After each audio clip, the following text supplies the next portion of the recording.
Сәлем достар, сіздермен бірге Репортер ТВ YouTube жобасы. Студияда мен Әлемнұр Қуандыққызы. Бүгін бізде қонақта Ел спорт республикалық қоғамының басшысы, Еуразия ұлттық университеті әлеуметтану кафедрасының профессоры Рамазан Саттарұлы. Аға, сәлеметсіз бе? Сәлеметсіздер ме? Студиямызда көргенімізге қуаныштымыз. Сізді біз профессор әрі марафоншы ретінде танимыз. Жалпы спорт пен ғылымды ұштастырып алып жүруіңіздің сыры неде? Осы жайлы айта кетсеңіз. Жалпы дүниежүзілік трендтердің бірі ол халықтың салауатты өмір салтына ұмтылуы. Бұл ағымнан қазақстандықтарда қалыс қалған жоқ. Соңғы жылдары көптеген спорт түрлері әуесқойлар арасында қарқынды дамып келе жатыр. Хоккей, футбол, жүгіру, жүзу деген сияқты. Енді сол бізде көптен қалмайық деп, соңғы бір 7-8 жылда өзім осы жүгірумен, триатлонмен айналыса бастадым. Енді әу бастан бір себеп ол бір енді салмақ қуып, бір қалпыма келейін деген болған. Бертін келе ол бір нәтижеге бағытталған тренировкалар басталды.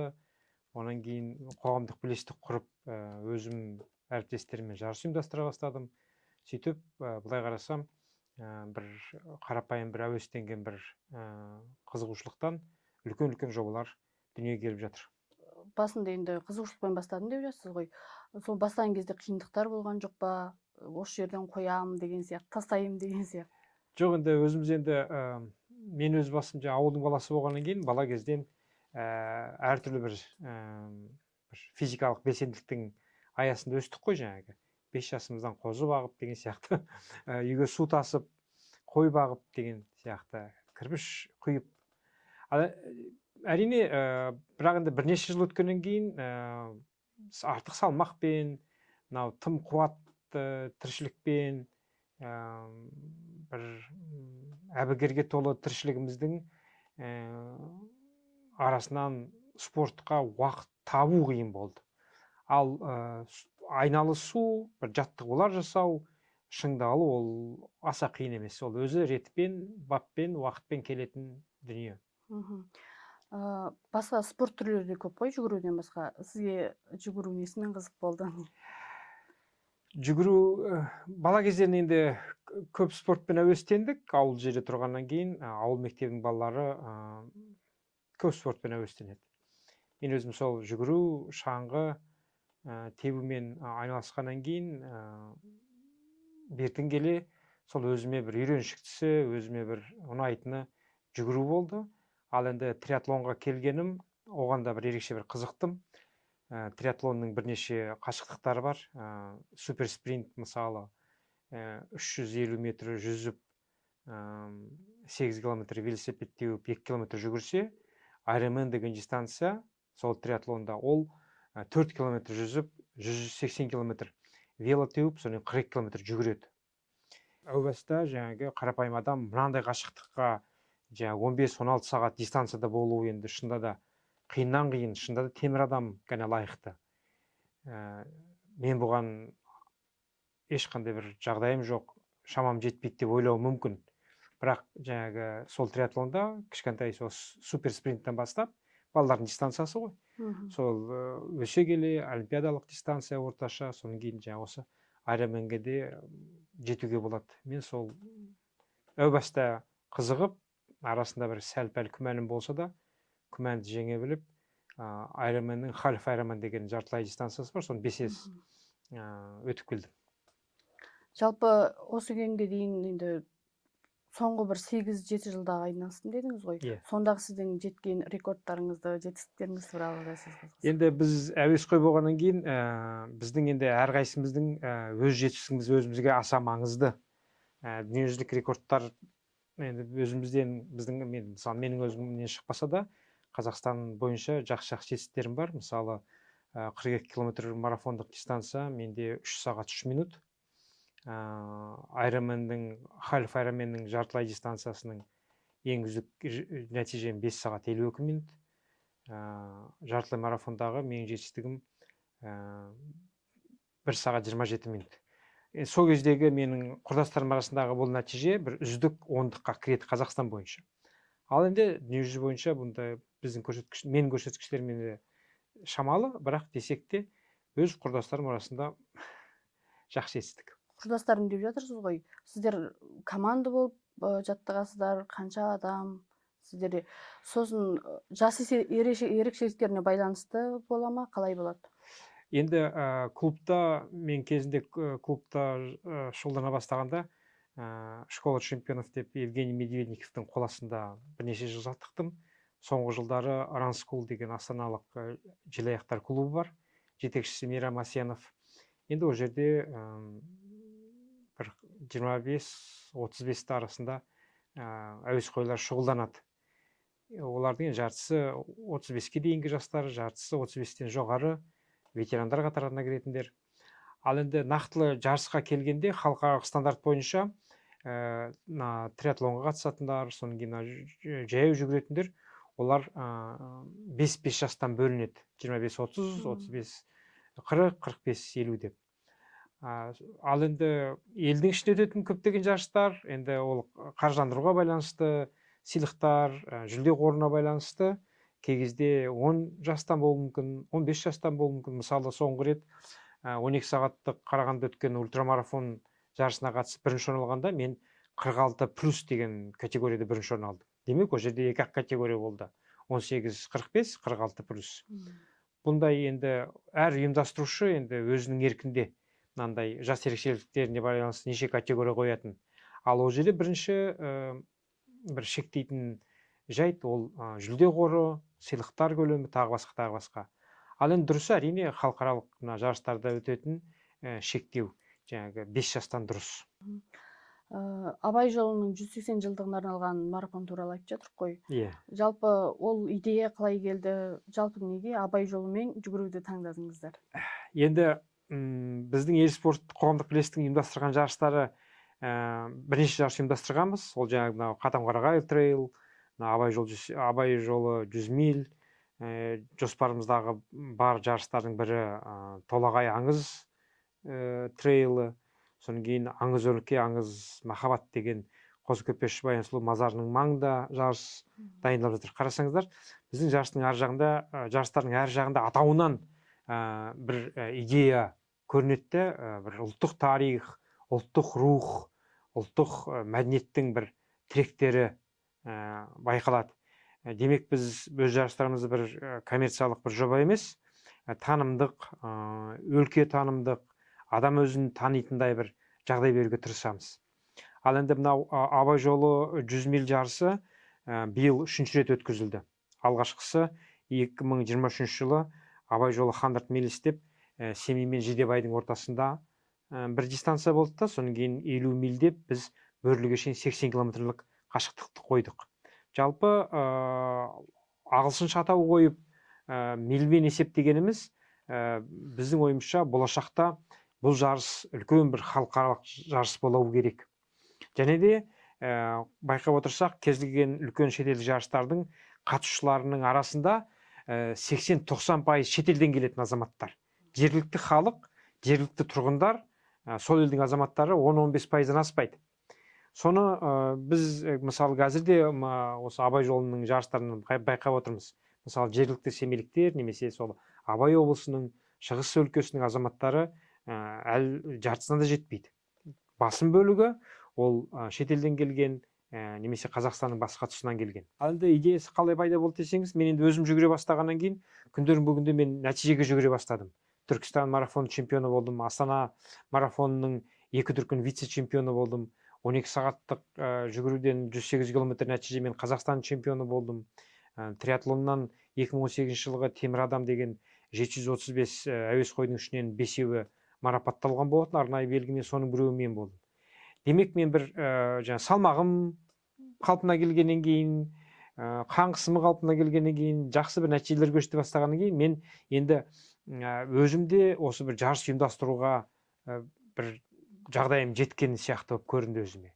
Және де мынандай қоғамдық бірлестік құрылғаннан кейін жарыс ұйымдастырушы бір жаңағы профессор Рамазан Саттарұлы емес, желаяқ раннинг профессор қоғамдық бірлестік деген бір дәрежесі де сипаты да статусы жоғары болатындай жағдай қалыптасты.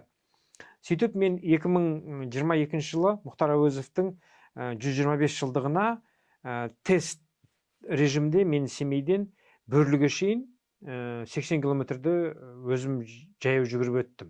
Жалғыз. Ол жерде мен бірінші кезекте осындай жүгірудегі қашықтық, жүгіретін жол, табиғат, рельеф, соны барлап өттім, байқап өттім. Екіншіден, бұндай жарысты ұйымдастыру барысында жергілікті атқарушы органдардың қайсысымен қандай коммуникация болу керек, қандай ұйымдар мен мекемелер қолдай алады, қолдауға ниетті, қолдау мүмкіндігін бар екенін көзім жетті. Есесіне 2023 жылы Абай жолы Хандарт Мелисте біз халықаралық жарысты өткізуге дайын болдық. Қытай, Ресей, Қазақстаннан 25 желаяқ қатысып, олардың жартысы Жидебайға шейін 160 км жүгіріп барды, 100 миль, жартысы Бөрліге дейін 80 км 50 миль жүгіріп барды. Алғашқы чемпионымыз 160 км-де 100 мильде бірінші орын алған Нұргелді Аман деген өзіміздің бауырымыз 15 сағат 32 минутте келді. Енді екінші рет өткізілгенде ол 2024 жылы тек қана 50 миль Семей Бөрлінің арасында ғана өткізілді. Неге десеңіз, бұндай үлкен жарыстарға, желаяқтарды ынталандыру үшін спонсорлардың, демеушілердің көмектері аса маңызды. Былтыр мысалы сол 80 километрге Шәкәрім университеті 1,5 миллион ақша бөліп, желаяқтардың 2 топқа, 40 жасқа дейін, 40 жастан кейінгі 2 топқа марапаттау жүлделерін тағайындаған болатын. Ал енді 160 километрге спонсор табылмағаннан кейін ол жарысты біз өткізген жоқпыз. Бірақ біз сол өзімнің жаңағы 2022 жылғы, 23 жылғы, 24 жылғы жарыстардағы жарысты ұйымдастыру, оның алгоритмі, технологиясы, дайындау методикасын ескеріп, облыстық спорт басқармасымен, қалалық спорт басқармасымен және де биыл Семей қаласының әкімінің жақсы бір қолдауымен Абайдың 180 жылдығына қазақ спорт тарихында бірінші рет 180 километрға ультрамарафонды ұйымдастырдық. Қазақ спорт тарихында бірінші рет болмаған. Тәуба шүкір, жаратқан қолдап, жаңағы жарысқа шыққан 31 желаяқтың 8-і мәреге жетті. 26 сағат белгіленген уақытта 13 желаяқ 90 километрден асып жарыстан шығып жатты. Демек, біздің мақсатымыз орындалып, жаңағы тойға, үлкен тойға, қарапайым және қоғамдық бірлестік өз үлесін қосты. Осы марафонға қатысушыларды қалай таңдау, қалай іріктеп алдыңыздар? Жалпы халықаралық жарыстардың әр ұйымдастырушының өзінің бір ұстанған қағидаттары болады. Бірақ олар екі типте болады. Бірінші тип ол кез келген желаяқ өзінің немесе жаттықтырушының нұсқауымен, келісімен жарысқа қатыса алады. Дайын болса қатыса аласың. Өз денсаулығыма өзім кепілдік алам деп қолқайт жазады да, кей кезде дәрігердің анықтамасымен жарысқа қатыса береді. Немесе кейбір жарыстарда арнайы бір квалификация болады. Мысалы, 40 километрға жүгіру үшін сіз осы кезге шейін тым болмаса 21 километр жүгіруіңіз керек. Ол белгілі бір жарыстың аясында болып, нақтылы нәтижеңіз сайттан немесе басқа бір құжатпен дәлелденетіндей болу керек. Біз бірінші 2023-24 жылдары желаяқтарды арнайы квалификациямен жарысқа кіргіздік. Жаңағы 80 километрлік жарысқа шығу үшін кем дегенде 40 километр бір рет жарысқа қатысу керексің, ал 160 километрлік 100 мильдік жарысқа қатысу үшін кем дегенде бір рет 12 сағаттық ультрамарафонда кем дегенде 100 километр жүгіріп өту керексің деген талап болды. Ал енді биылғы 180 километрлік жарысқа ұйымдастырушылар ондай арнайы талап қойған жоқ. бірақ жаңағы әлі де болса да дайындығы төмен, осындай жарысқа шыдай алмайды, немесе бірақ өзім жүгіргім келеді, бірақ әлде мен өзімнің күшіме сенем, бірақ жаңағы мәреге жетем бе жете алмайын ба деген күмәндарым барын мен олардың бәріне рұқсат бердік. 45 адамның өтінішін қабылдадық та, бірақ солардың арасынан енді жас ерекшелігіне байланысты біз 31 адамды мәреге шығардық стартқа. Бірақ жаңағы желаяқтар жаңағы мына қомақты жүлде автомобиль, бірінші орынға 2 миллион деген жаңағы осындай жүлделерге енді қызығып келгендер рас.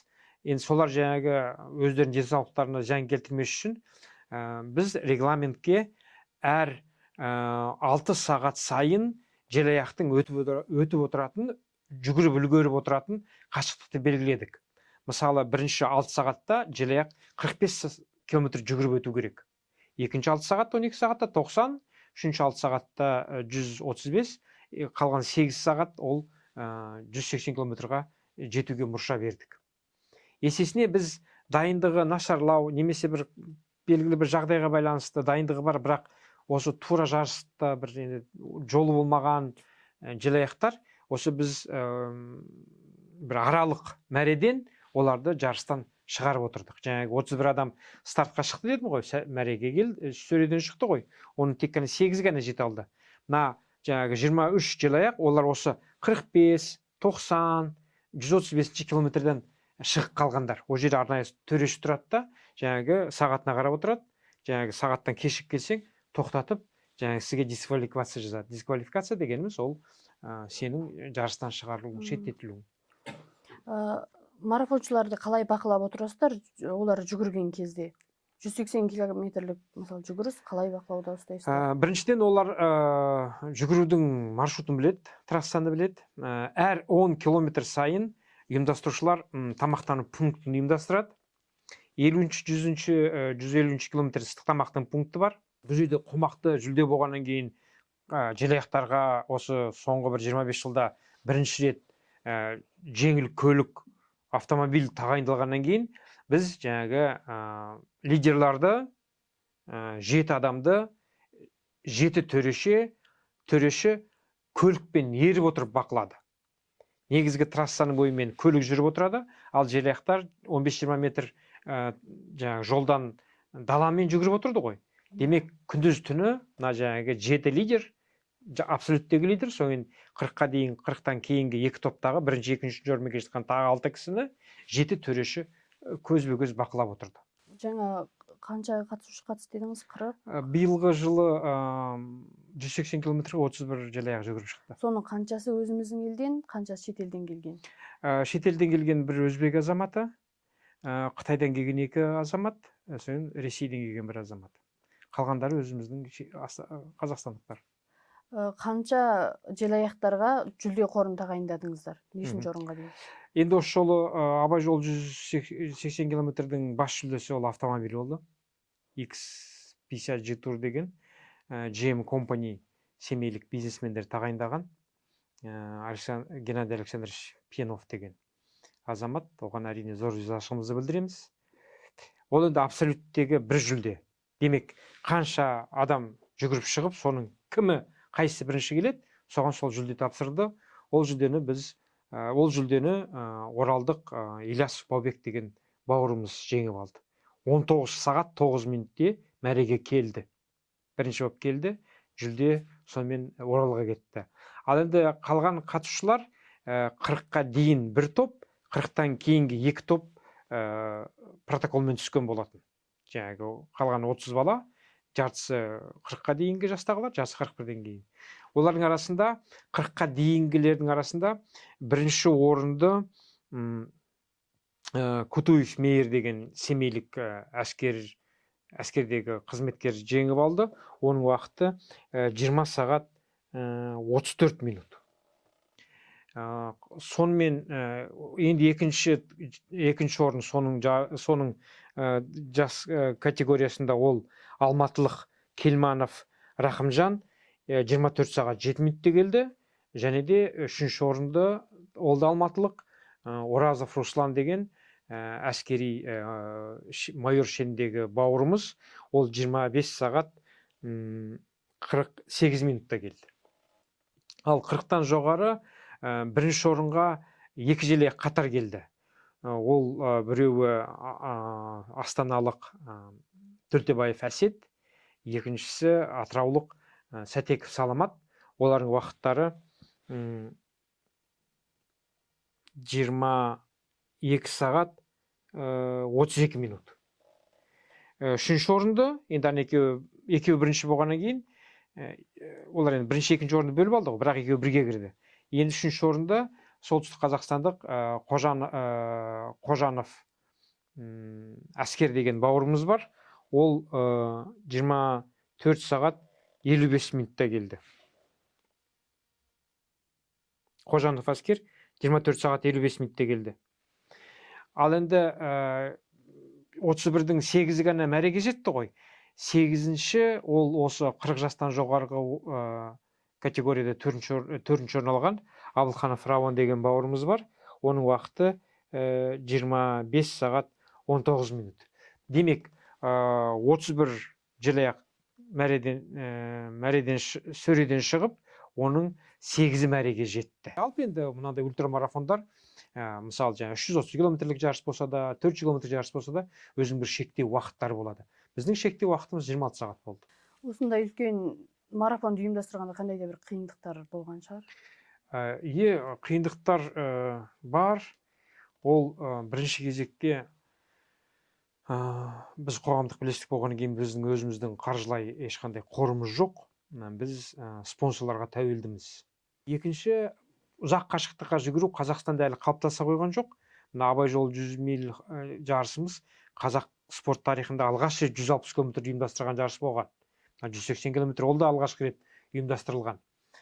Кейбіреулер айтады, қазақ жерінде 180 км жүгірген, мысалы марафоншы Марат Жыланбаев мына Екібастұздан Мирный поселкесіне, молодежный поселкесіне 180 км балалармен жүгіріп барды дейді. Ол кісінің өзінің айтуы бойынша, ол жүгіргендер 10-20 км кезектесіп жүгірген, ол эстафета сияқты болған. Ал мына мәреден сөреге дейін үзбей жаңғыз өз жүгіру, 160 км жүгіру, ол мына Абай жолы жарысында тарихта қалды. 180 км-ға жүгіру, ол да мына Абай жолы жарысында тарихта қалды. Демек, бұл жерде екінші қиындық ол халыққа, әсіресе мынау жарысты әріптес болып, партнер болып, ынтымақтастықта өткізетін жергілікті билік органдарда үрей бар. Мыналар жарысқа дайын ба?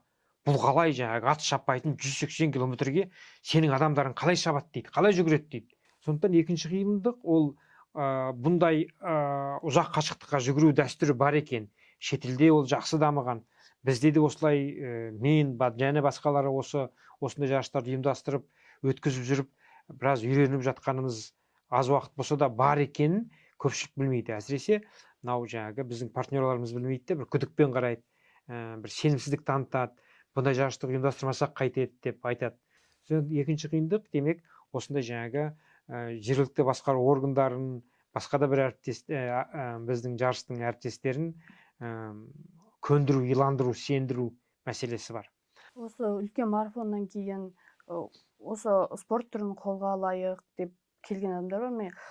Бізде көп қой, кішкентай кезінен баланы баулиды, осындай бір мектеп ашайық деген сияқты бір осындай ойлармен келіп жатқан кісілер бар ма? Әрине, бұндай үлкен бір жарыстар, мынандай жүлде қорымен ел арасында ақпарат тарап жатқанда, көпшілік қоғамдықтың бір резонансы зор болады. Сөзсіз, бұндай жарыс жүгірумен айналысушылардың санын арттыратыны анық. Ал енді мен енді осындай жарысқа өзім сынап көрейін деген, ол бір күнде немесе бір жылда пайда болмайды. Мен мысалы өзім сол 12 сағаттық ультрамарафонында 108 км жүгіріп өз рекордым жасағам. Мен мысалы сол нәтижеге бір шамамен жүгіру бастағаннан кейін 8 жылдан кейін келдім. Ол өзі ретпен келеді.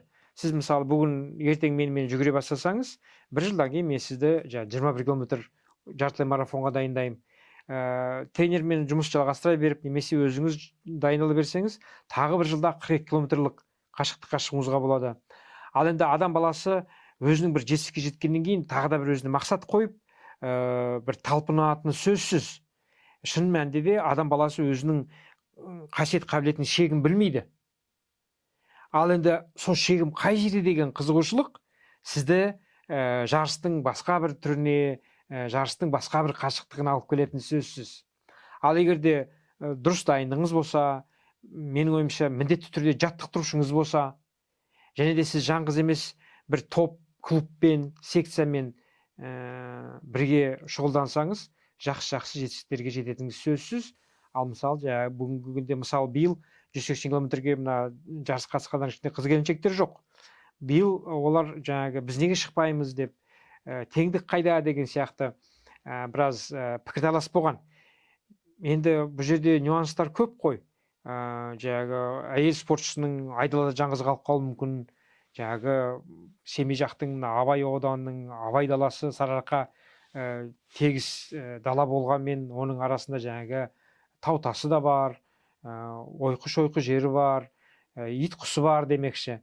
Сондықтан, бірақ олардың биылғы қатты айтқан сөздеріне мен иланып, келесі жылы қыз-келіншектерде осы 50-100 километрлік қашықтыққа шақыратын шығармын. Олар осы кезге шейін 21-42 километр жүгіріп жүрген желаяқтардың арасынан шығады. Осындай үлкен жарыстарда жүгіру рухани мықтылықты талап ете ме, спорттағы шеберлік мықтылық бірінші болу керек па? Енді 21 және одан жоғары қашықтыққа жүгіруге бірінші кезекте физикалық дайындық керек. Кез келген аяқ-қолы сау адамды, кез келген жеңіл атлетикадан жүгірудің жаттықтырушысы дайындай алады. Шамамен 3-4 ай мен 5-6 айдың ішінде дайындауға болады. Бірақ үздіксіз дайындық болу керек. Ал енді 40-тан жоғарғы ультрамарафон қашықтықтар, 60-70, 100-100-ден ары қарай, ол жерде де физикалық дайындықпен қоса психикалық дайындық керек. Мысалы, 100-ден кейін ультрамарафоншылар айтады, аяқ жүгірмейді, бас жүгіреді дейді. Өйткені 100-ден кейін жүгіргеннен кейін, 100 км жүгіргеннен кейін міндетті түрде бір ауырсыну болады. Міндетті түрде бір осы немене керек, кім маған жүгір деді, осыда маған мүйіз шыға ма деген сөздер келеді. Бір желаяқ жүгіріп бара жатса, оның қасында 5-6 тағы өз сияқты өзінің ішіндегі санасындағы бір образдар, кейіпкерлер бір-бірімен таласып жатады. Мынау тоқтасын, жоқ тоқтамасын деген сияқты. Демек, неғұрлым қашықтық ұзақ болған сайын, ол жерде соғұрлым адамның психикалық дайындығы маңызды. Сіздің жасыңызда да жүгіру оңай емес. Сіз өзіңізді психикалық тұрғыда қалай дайындайсыз үлкен жарыстарға? Енді жалпы мен ғалым болғаннан кейін өзімнің әуестенген, былай қарасам, ермегіме, хоббиіме ғылыми тұрғыдан келем. Мен жүгіре бастағаннан кейін өзімнің шәкірттерімді спорт социологиясына бейімдей бастадым. Қазіргі күнде менің докторанттарым, магистранттарым бәрі менің жетекшілігімен спорт социологиясы мәселелерін зерттейді. Енді социология мега ғылым.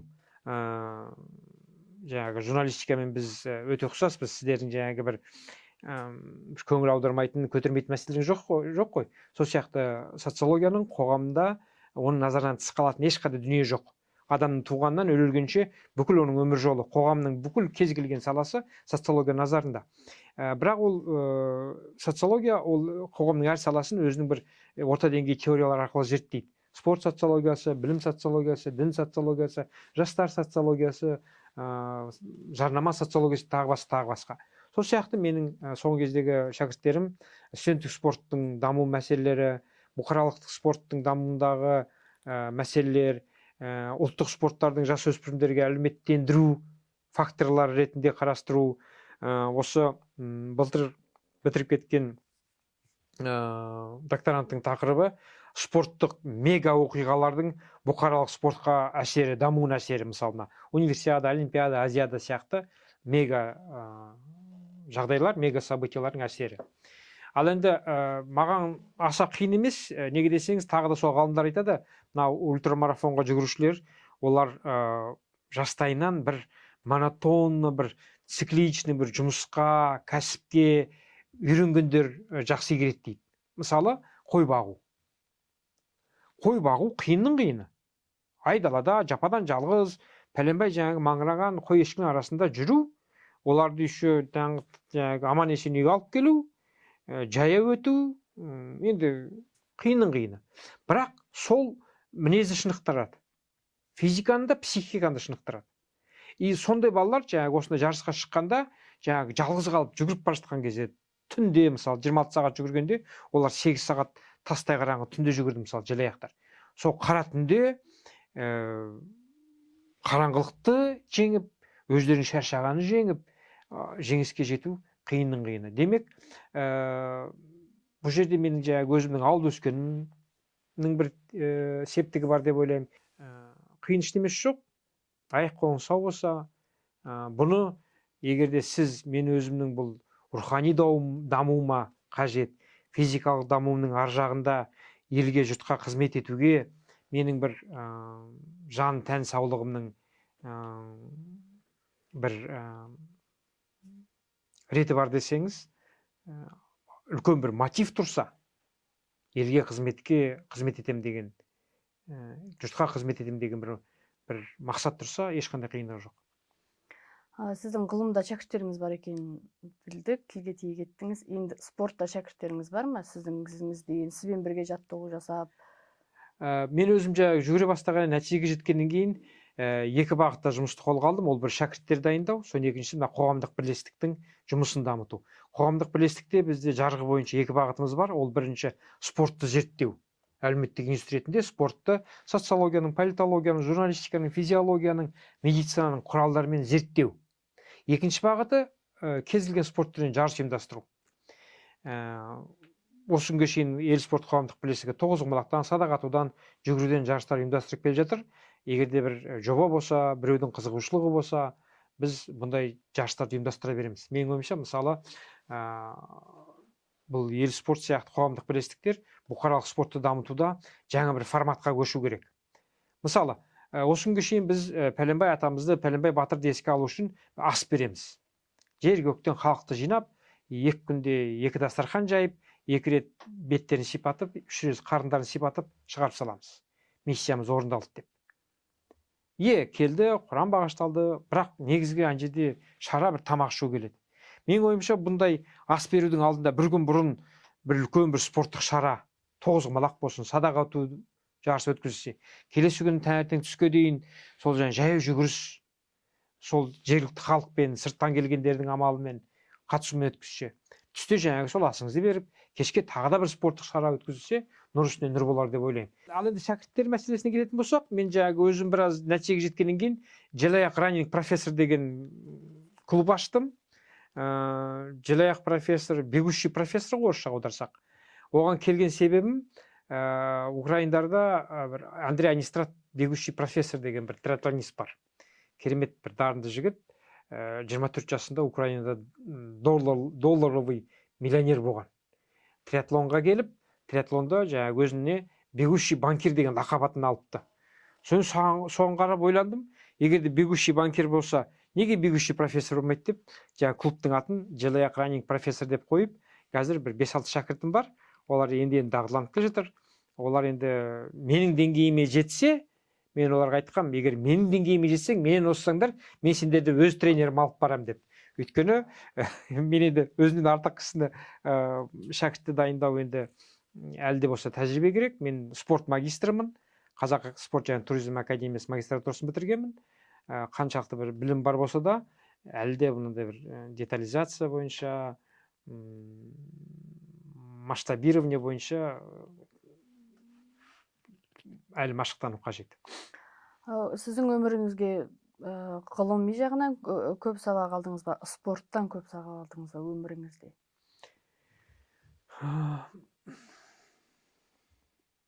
Енді тура қазір менің өмірімде спорт пен ғылым екеуі 50-50 келе жатыр, 50-50. Сіздің өміріңізде марафон деген қандай ұғым? Марафон менің түсінігімде бірінші шыдамдылық, төзімділік, күш, қуат, рахат. Осы тұста көрерменге айтатын бір ауыз сөзіңіз болса, жалпы осы жүгіруге, марафонға қызығатын жастарға айтатын ақыл кеңесіңіз болса. Қазіргі біздің ел жұрттың әл ауқаты, экономикамыз жағдайы ерекше бір салауатты өмір салты, спортпен шұғылданудың жан-жақты негіздерін туғызып жатыр. Қазақ айтады, ораза мен намаз тоқшылықта деп. Сол сияқты салауатты өмір салты да бір тоқшылықты, бір кемдеріміздің толғанын талап етеді. Менің ойымша қазіргі қазақтың жоқшылық заманнан тоқшылық заманына келді. Бірақ бір қызығы, тоқшылық заманның өзінің қауіп қатері кей кезде жоқшылықтан көп болып кетеді. Жаңағы артық салмақ, содан кейін физикалық белсенділіктің азаюы, осының бәрі сайып келгенде сіздің ағзаңызға зиян келтіреді. Демек, сіздің өзіңіздің сау болуыңыз, жаныңыздың, тәніңіздің сау болуы сіздің өз қолыңызда. Оның бірден бір құралы спорт, дене шынықтыру. Ал ең қол жетімдісі, ешкімге тәуелді болмай, ешкімге жалынбай спортпен шұғылданам десеңіз, ол жүгіру, жүзу, велосипед тебу. Неғұрлым сіз соған ертерек келсеңіз, соғұрлым сіздің өмір жасыңыз ұзақ болады. Өмір сүрудің сапасы жетіледі. Үкімет сізді оқыта алады, үкімет сізге бір материалдық көмек бере алады. Бірақ үкімет, мемлекет, қоғам сізге келіп жаңағы бір денсаулығыңызды қосып бере алмайды. Денсаулық жылдан жылға енді нашарлауы сөзсіз, бірақ сол нашарлауды баяулату, оны денсаулықты нығайту өз қолыңызда. Оған бөгет жасайтын ақшаның жоқтығы, жалқаулық, мотивацияның жоқ болуы. Осының бәрін бірақ саналы адам шешу керек. Неге? Өйткені тек қана салауатты өмір сізді жетістікке әкеледі, ел алдыңызда беделді қалады, ұзақ өмір сүріп, өмірдің қызығын көрсетуге жол ашады. Уақытыңызды бөліп келгеніңізге рахмет. Абай жолымен жүру бұл тек марафон емес, бұл ұлттық рухты көтеретін жоба. Бұндай бастамалар жастарға ыстық қайрат, жылы жүрек, нұрлы ақыл, елдік пен төзімділікті бойына сіңіретін үлкен бастама болары сөзсіз.